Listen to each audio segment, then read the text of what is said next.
Et si des lamas espions cherchaient à prendre le contrôle du monde? Quand on y réfléchit, ce n'est pas aussi absurde qu'il n'y paraît. Déguisés en humains, ils étendent leur influence à travers plusieurs organisations, comme le bouddhisme. Et oui, leur chef est appelé Dalai Lama. Or, le plus vieux lama connu s'appelait Dalai, faisant figure d'aîné, de guide, comme dans cette religion. De plus, les États-Unis et l'Australie ne sont pas seulement les pays où le bouddhisme a une très forte croissance, mais aussi les lieux principaux d'importation de lamas. Coïncidence? Je ne crois pas. En deuxième, LVMH, acronyme de Les Lamas vaincront le monde humain. Le groupe a d'ailleurs envoyé d'importantes sommes d'argent en soutien au Dalai Lama. De plus, en 1999, ils fondent Cheval des Andes, un retour aux origines révélateur.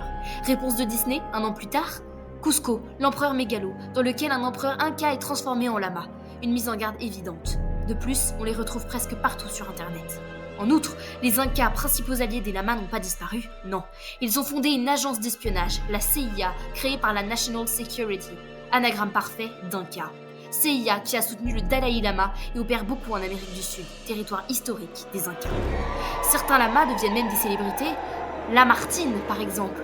Lorsque Napoléon ramène des lamas en France étendant leur influence, il écrit un poème le glorifiant. Bizarre, non ?